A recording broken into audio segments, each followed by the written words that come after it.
on myself. Um, I'm a product manager at Google. I manage a product called Crashlytics.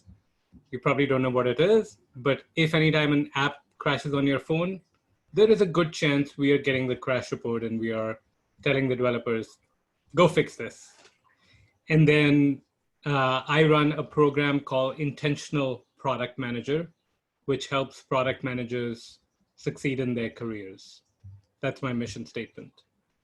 So with that, enough about me. Let's talk about communication. And right now I'll do the awkward piece where I go and look for my slides, share it. I can't find the slides, and eventually I find them. So just give me 1 second. Oh, and I need to go and change the slides. So 1 second.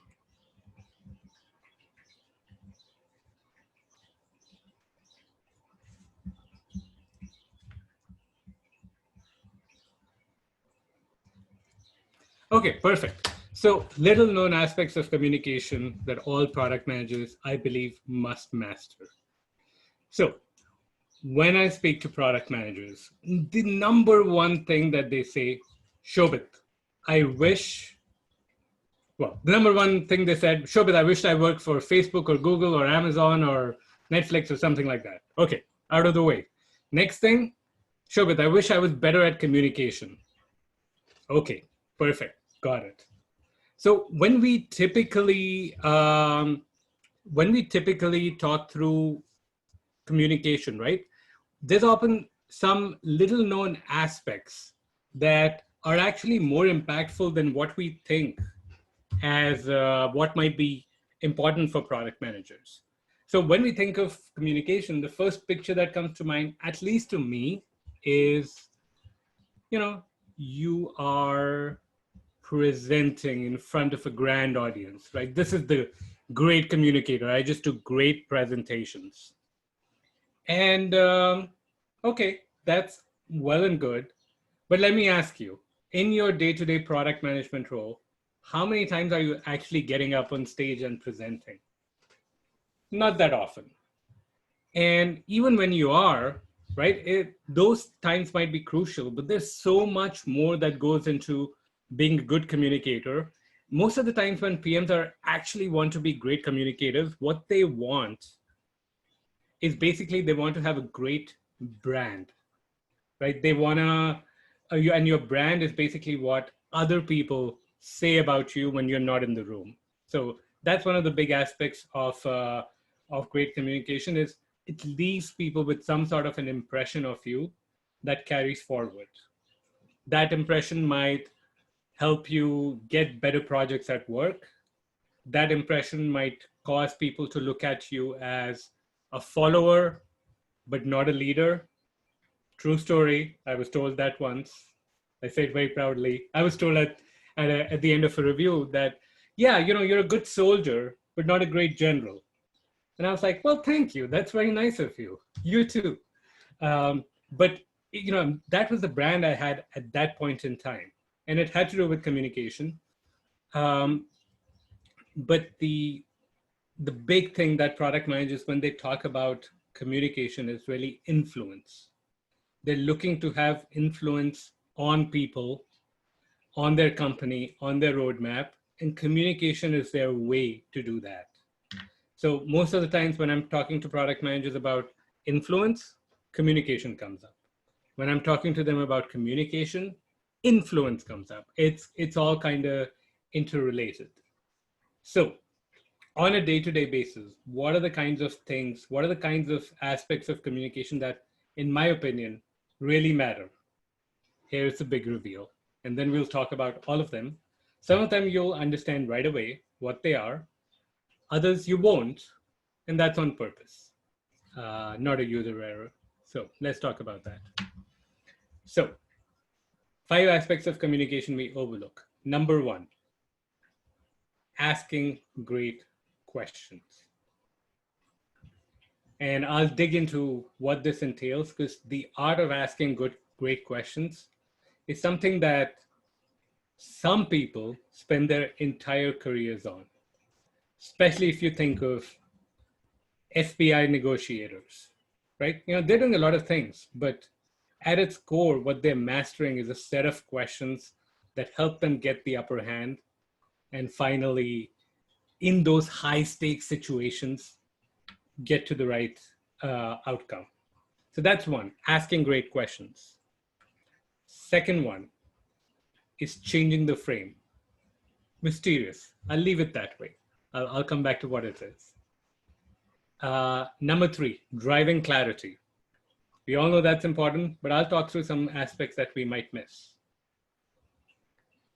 Number four, probably the most important, is engaging people emotionally, especially as we think of our users as our developers, them caring personally about the outcome can dramatically change the impact you're going to have on your organization, on the kind of team that it's going to be, versus them just understanding that, yeah, this is like 7 story points and I got to deliver by this thing and okay, cool, thank you. So that aspect of communication is often missed, and I want to cover what you need to do to really excel there. And then last but not least, setting the right mental state. Another one that I'll leave for the end to uncover really what it is. So with that, let's go into these, because I think these are all very important for us to master. But so is water. So give me 1 second while I have a sip of water. I had an early dinner, chicken fingers and fries with my kids, and always makes me thirsty. Okay, so the first aspect of great communication, all about asking great questions, right? So there's a few different aspects of questions that really matter, but I want to give you like 3 categories of things that ultimately make a huge difference. So number 1 is the questions that you might ask yourself, right? The questions that are going through your mind, that play out the mental stories that are going on in your mind, right? Those could be empowering questions, or those could be disempowering questions. And by the way, this extends well beyond product managers, but I want to seed it with that because it's so critical. So, your question that you wake up with and live with might be something as simple as, how can I contribute today? Or how can I deliver with excellence today? Or how do I inspire my team today? Or it might be something like, how do I make sure that I'm not wrong today, right? Like the self-preservation question that's often running through our minds. Or it might be something like, how do I prove that I'm the best today? Which is a question of competition. And so that's I think the first category of questions, which is, what is it that you are really asking of yourself? That's one. The second one is what you're asking of your team. And I'll go deeper into that soon. But the third one is, what are you asking of your customers? And how are you getting the right information, uncovering the right user needs? Those are the 3 categories of questions. Now, good questions, there's actually 4 aspects of covering great questions. So what they require, first of all, is the right question to ask.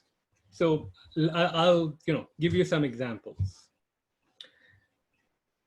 So one of the conversations I was having with a product manager who I mentored, and he's now become a product manager of a Google News app. It's like he's really doing well. And our conversation was all about decisions, right? And very often we are tasked with a question that, hey, does this decision, or what is the right decision to make here, given what we know, right? Or what is the data that we would need to go make that decision, right? Because as a product manager, one of your biggest things is making decisions. You're often telling the team, this is what we need to go do. Now, uh, I was like, okay, why don't we change the question a bit? How about a different question, which is, does this decision really matter? Or does it only matter that we make the decision? And we were both chatting about it, and we were like, you know what, no matter what we decide right now, we can probably reverse it like super fast. And what we've been doing is wasting our entire time in this decision that is somewhat inconsequential right now. And so what's happening is, the team's waiting for us. Our reputation is not really great, and the decision doesn't matter. So by changing the question, what we were able to do was be like, okay, let's go figure something out. Let's just go make a decision, and then we'll revisit later. And it helped us get out of the logjam. So what the right questions enabling often us to do is to get past our own cognitive biases. Another question that I really, really love, especially as I'm coaching people, is how would you like to see this turn out? Right, which is similar to a question of what do you want to happen, but it's a higher level question. So very often when they're stuck with the problem, they're too much in the weeds. And what I'm trying to do is bring them up a level and say, okay, like you're talking about your relationship with your boss. That's the high level issue. How would you like it to turn out? And by changing the question, you are now suddenly changing that conversation. And also, like, the important thing is you're changing the influence that you just had there. And so asking great questions is just like an amazing shift in the level of influence you had. And by the way, if anyone has questions, I think you can enter it via the Q&A. So I'll keep pausing in the middle and answer some of them. The next one is having the courage to ask it. So I don't know if you've ever been in a situation where you felt like, oh, this is probably a question that everybody else knows the answer to, right? It's like, I am not the engineer in the room and others probably know what this engineering term exactly means. And so I should probably not ask it because I'll look dumb, right? I don't know if you've had the issue, but I've certainly faced the issue. And I've certainly been like, nah, I should not ask that question. And then later on, I've gone and I asked people, hey, do you know what that meant? This like term that this person kept using? They're like, I have no freaking idea. And so having the courage to ask it is another great point on great questions. And some of us often feel as if we'll come across as not the smartest person in the room. And so that takes the team away. It doesn't empower the team. So that's another very important aspect of communication here. The third one is having the right way to ask it. And this relates to framing it the right way. So I'll cover both of them together. So back to our question on, asking a technical term, So I could just go ahead and say, excuse me, can you please explain what that term is? It's actually not even a question, it's a statement, but you get it. It's stated in a way where they need to go and explain something. Or I could ask it like, sorry, this might be, a dumb question, but what does this term mean? So now suddenly I've given them a stature of, you're the smart person, I'm the dumb person, and please answer my question, dear Mr. Engineer or Miss Engineer, because you're God and I'm just an ordinary PM. Or I could frame it and have the right way of asking it, whereby I both come ahead looking great, but also the team gains clarity, which might be something like, just so that we're all on the same page, could you please explain what this term means? Just that pre-framing changed the way I asked the question changed it entirely, where the outcome's the same, but back to my brand and my influence suddenly I have so much of it. Or, I could ask it another way, which is, um, I'm going to play the dumb PM hat here and ask you to explain this just so that we have clarity. Okay, another great way to ask it. So the pre-frame and the right way to ask the same question empowers you a different way, gives you the same influence, but ultimately it drives clarity and gets everything answered. I'll give one more example is probably super relevant. Like sometimes when we are having tough conversations. So, for example, this might be in a one-on-one setting. You might want to ask somebody a difficult question, and you might just state it out loud. Like such. For example, you might say, "Oh, so why did we not catch that bug sooner?" Straightforward question.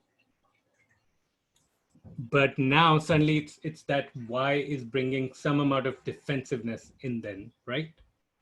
Now, if you're a great communicator, the way you might ask this question is just so that we don't repeat this in the future.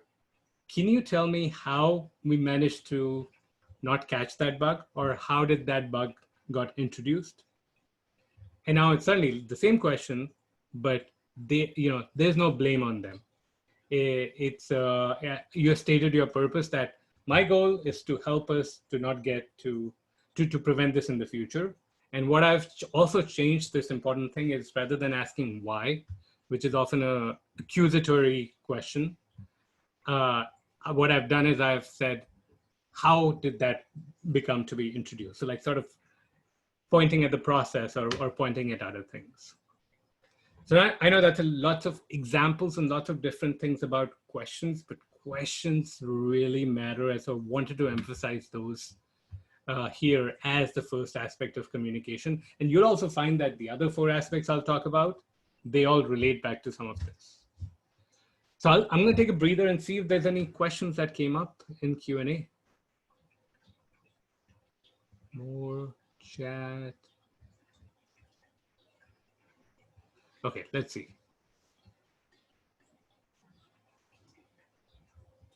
Okay, so nothing related to questions. So I'll answer general questions at the end for sure. Okay, so I'm going to keep going.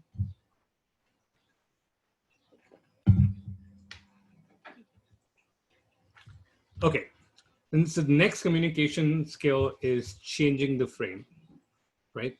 So changing the frame is very much about thinking about how you want your team to focus on different issues and sort of playing the person who's moving them along by using different frames. So as an example, let's say you have introduced a groundbreaking idea, something like that could really move your product forward. Anybody wants to answer what happens when you introduce this to a team? When you're like, oh, okay, I have this great idea. Here's what it could do for you. What is typically an engineering team's response? I would love some participation and an answer in the group chat.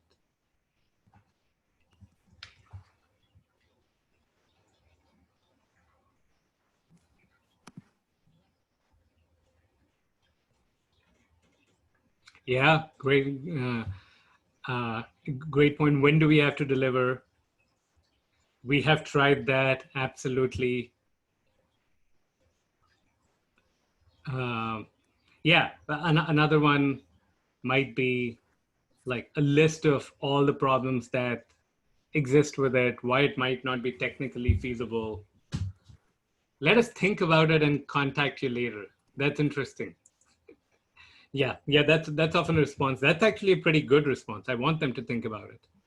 But typically when people hear the this sort of thing, what they do is they immediately go to, especially if you're in a team with a lot of engineers, you might go to, is this feasible? Do we know all the corner cases? Is it executable, right? And, you as a PM, especially early on in an idea, what one of your big goals should be is to make sure that the idea doesn't die too soon. It needs to live and survive enough such that you make it robust, and then everybody can get into all the technical details and how it might work and things like that. So a big communication skill is really about changing their frame, right? Changing how they're looking at the world. So for example, you might try to get them to, rather than thinking about technical feasibility here, think about things such as, well, how would our customers' lives change if this was delivered, right? That's what you might want to get them to get focused on. Or you might want them to get focused on what are the kinds of other things that we're planning to do that will become irrelevant because we are planning to go do this thing, right? So like that changing the frame itself is what it's doing. It's changing your audience's attention. So now you don't have to work so hard on communicating and having the right answer to everything, but you can purely change on focusing and changing the frame with which that they're looking at the world. I'll give you another example. This is more from my coaching. Like, very often as I work with people, they get very fixated on making mistakes, right? That, what if I made the mistake? Or what if I was caught wrong here? Or what if I didn't have the answer here? And very often I have to change their frame to be all about, okay, granted that could be a problem. Let's talk about two different frames. One is that, what if you were wildly successful? What could that achieve for you, right? And again, I'm changing the frame to get them to think in a different manner and using my communication skills for that. But the other one that I might ask them is again to change the frame, like, okay, let's say you make the mistake and the worst case happened. How will you deal with that? And typically what I hear back is, no, I don't want to think about that because it just seems too painful. So like, for example, there was one person who I was talking to where the concern is about losing their job. Big deal, huge deal, right? And this fear is causing this person to not really live up to, like, play sort of defensive in a lot of different cases. And so I was like, okay, how will you deal with the fear? How will you deal with the worst case? And so we found that the worst case actually wasn't that bad. And by changing the frame and by working through the worst case, what we're able to now uncover is that, yep, this person is actually very capable of even dealing with the worst case.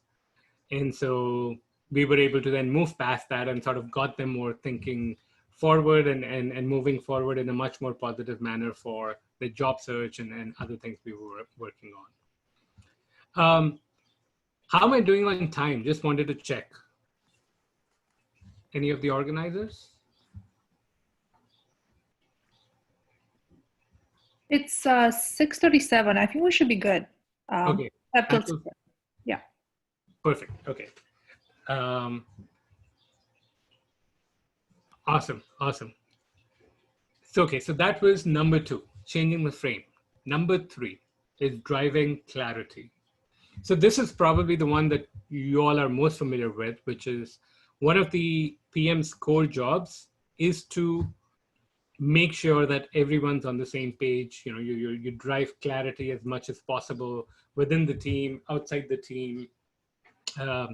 Now, the reason why I put this as one of the skills or one of the aspects of communication where we often miss and like don't get to that next level is because what we assume is that if we say something once, people get it.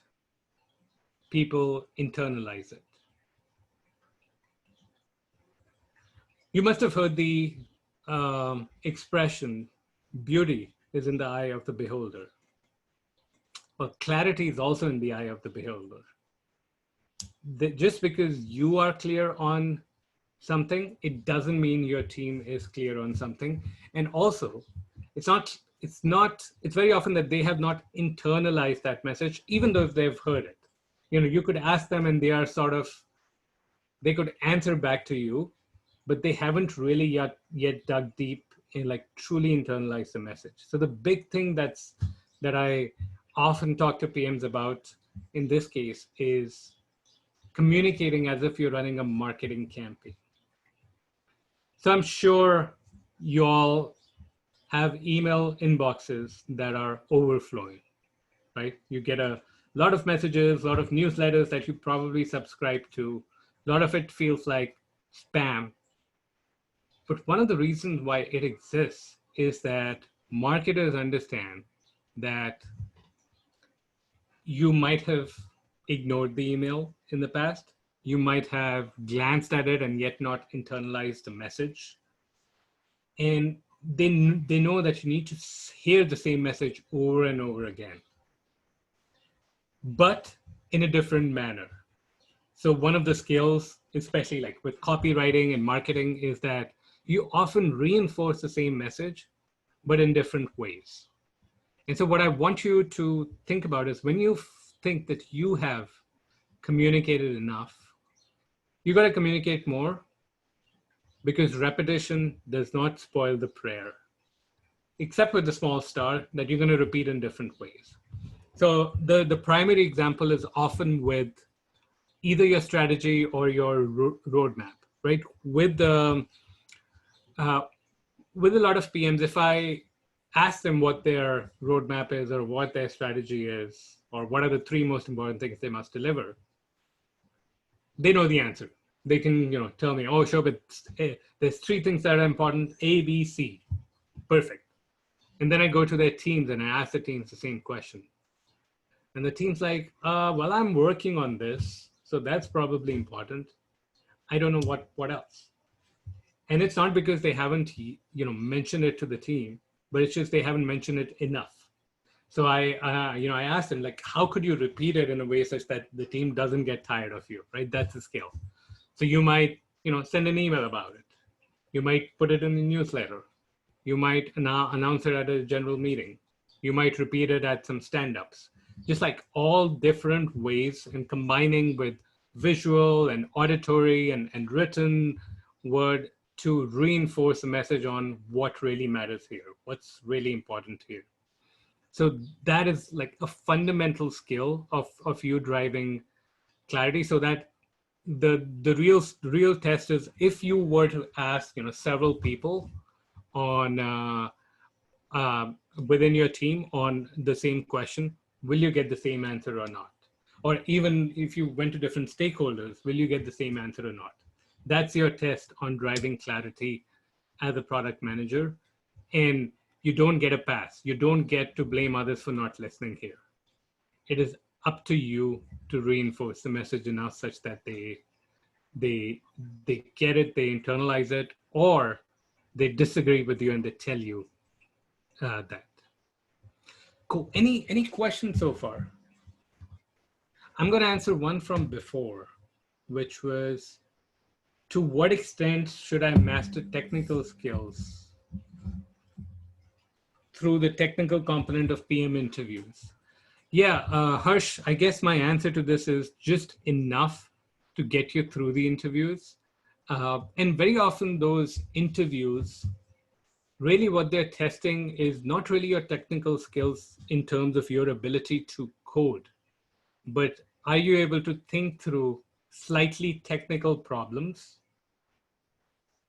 in a way such that you'll be able to have a great conversation with the engineer. And to be honest, of all the things in the interviews, in my opinion, this often comes across as the scariest. But in my opinion, just my personal opinion, it's not Google's opinion, it's often the most inconsequential. Most PMs do okay enough at this. And the thing is that you're not going to get like, oh, this person just technical skills were perfect, so we got to hire them. But everything else, your product sense, your product questions, your behavioral questions, those are the real make or break ones. So this one is, in my opinion, you got to meet the bar and stay above the bar. But I would not spend majority of your focus on it and focus on all the other questions. And think through these points. Like, how are you communicating there? How are you communicating during interviews? Just an example: if you're working through a product question, you are going to be asking the interviewer a bunch of questions. How do you pre-frame those questions? Do you just ask a bunch of questions, which I've seen people do? They're like, okay, and then what's the market share here? And what do we know about this? I'm like, okay, I don't have this, I have this. And I'm sort of like playing a guessing game of what's in their mind.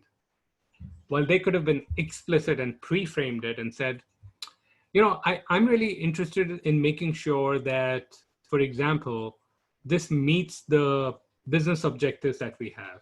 So could you please tell me what are the objectives that we have? Or maybe a better question than that. But like the pre-framing is really going to help you in the interviews. And so if anybody is interviewing, do a check through of your interview answers with all these points. Maybe not communicate as if you're running a marketing campaign, but definitely the other 4 points. Okay, any other questions before I move on to 4 and 5? You're welcome, Harsh. Okay. Number 4, emotional engagement. Emotional engagement is really about starting to make your engineers, your designers, your stakeholders care about the user on a personal basis. I am curious, what do folks use right now to make that happen? Some audience participation. Like, tell me, how do you make that happen?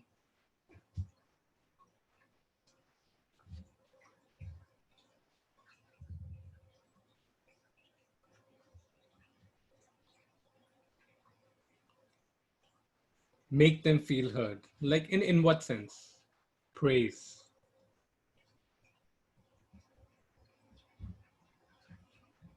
Rephrase their point. Yeah, that's a great one, Cyrus.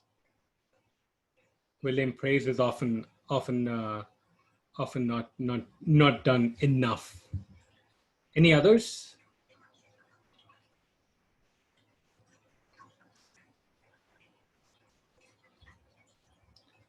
Yeah, John says, find ways to show that you are just like them. So, you're engaging with your team or engaging with your customers and show that you have things in common.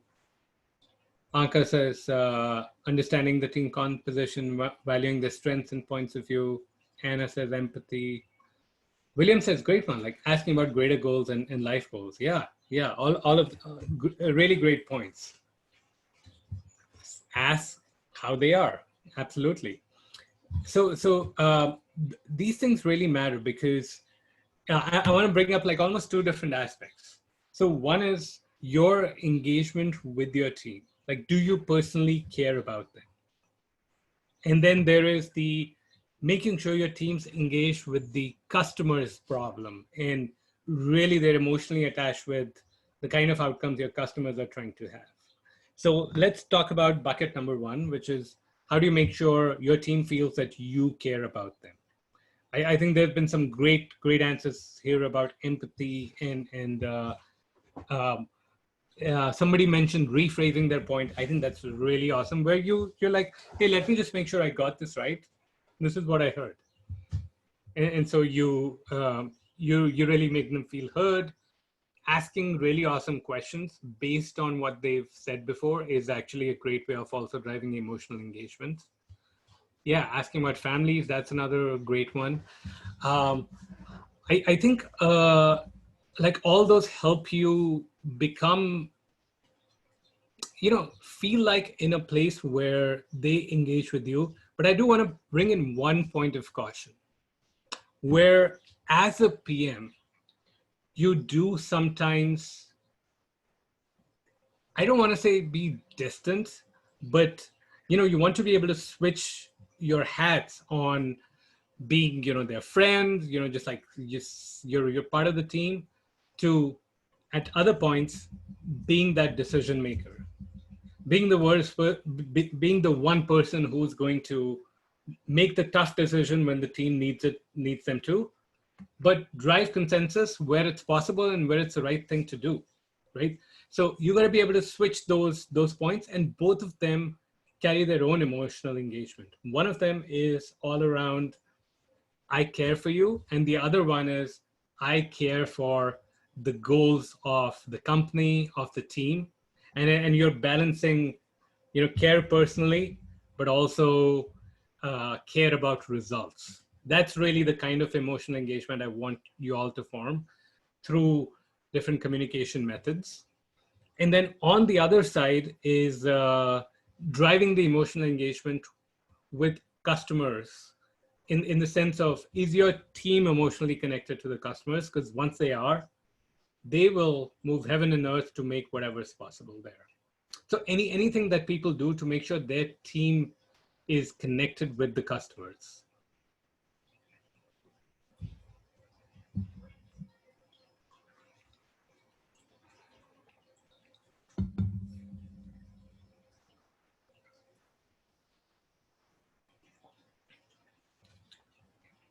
I think people are still typing.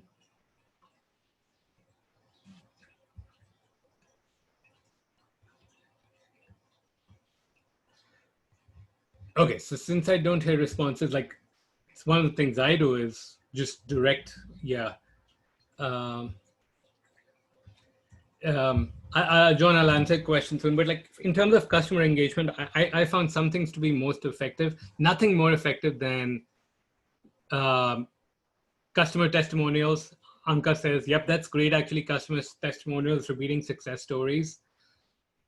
Another really effective one is to invite them to customer interviews, is to actually have them play a role, be the note taker, do something as part of the customer interviews. And that direct connection that they feel with customers, they react to that like fast. Now, there's some fine lines where the person who's there might get a little too emotionally engaged, where because they're seeing a sample size of one, they might want to go solve all the problems. And so, now it's up to you as the PM to make sure that they're not super focused on that, but they actually look at the broader picture and like, solve some problems related to that customers, but not necessarily all. So that's one. Another one that I've really found useful is storytelling.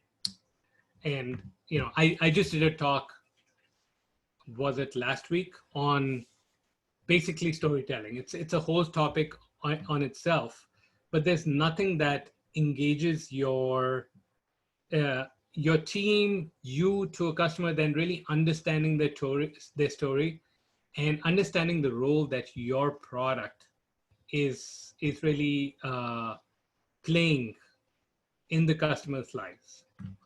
So the graphic that you see here, it's from a book called Story Brand. Book, website, whole thing. It's called Story Brand. And I would encourage everyone to go read the book, visit the website. It is one of the simplest ways of understanding and building up your product story that actually also emotionally engages your team, but you're able to engage with customers as well. I'll share two insights from it, which I found really useful and insightful. So number one was that very often we position our brand or our product as the hero. As like, oh yeah, this is going to solve all your problems. Cool. But what Story Brand says is, no, your product is not the hero and you are not the hero. The customer is the hero. You're the guide. You're not Luke Skywalker. You're Yoda. My daughter's in the background. She just walked in and she's like, oh, that's funny. Very often when we're telling the story of a product, we sort of are like, we're going to solve world's problems, but it's more like you're an enabler. And then the second one very often that we miss in stories is like the end goal. Like, what does crazy success look like for your customers? It's another one that the book emphasizes a lot, but I encourage you to really dig into it. And storytelling is its own topic that I think is very useful in all these, whether you're trying to drive emotional engagement with your team, whether trying to drive emotional engagement from your like between your team and your customers. I'm going to type it story brand. So that's the that I would say is one of the fundamental ways of driving that emotional engagement. There are a couple of questions. Yeah, like for example, somebody Claudia asked that some very often we ask these questions like, how are you today, without actually caring about the answer. And so that's one of the things you gotta really vary. So I'll give you just a couple of questions back to our questions thing. You might ask, how are you doing? Or how was your weekend? Or you might ask, can you tell me what was the one thing you did in your weekend that really stood out for you? And the kind of answers you'll get for that versus, how was your weekend? It's just dramatically different. Like, I'm going to keep referring back to that building better questions because I think it's such a fundamental communication skill that changes everything. Okay, now I'm sure I'm running a little behind. So let me cover the last one. So setting the right mental state.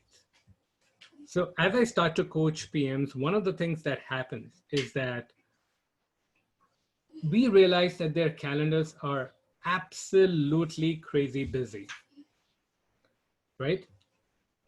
I don't know if you have ever had the problem, but in my experience, PMs probably have most of their days being chunked up into 30-minute or 1-hour chunks. And the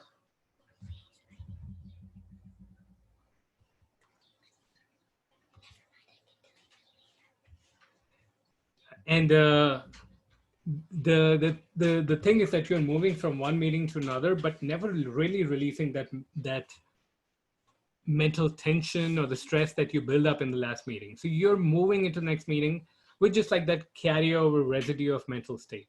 And so your communication will not be great because you never took a chance to got set up for that next meeting. Your communication will suffer. So I think resetting mental state, you can ask me how you might do that, but resetting the mental state for important meetings, for times when you're trying to work alone, is in my mind one of the biggest force multipliers in everything, including productivity, including how you run meetings, including everything, but especially communication. You show up, if you're present, your communication goes up dramatically. If you have a clear sense on how exactly do you want to show up in this interaction, your communication is so much better than if you're not intentional and you sort of just bumbled into the meeting and are now expected to communicate. So I'm going to rephrase, just recap like the 5 aspects of communication that we often overlook that really matter more than most other aspects. And then I'll open up for questions. So asking great questions, but what do you ask? Do you have the courage to ask them? And then how do you frame it in a way such that even though you might be asking a difficult question, your team feels empowered to answer it and knows why you need to answer it. One of the big, really great interviewing skills as well. Second, changing the frame, changing what they're focused on. Driving clarity, make sure they get it by communicating as a marketer. Engaging emotionally. And last but not least, setting the right mental state. And I'm going to give you one plug before we go on to Q&A, which is next week I'm running a free challenge called the Product Management Confidence Challenge. Don't worry about the screenshot, it says May 6th, but I'm running it again next week starting July 1st.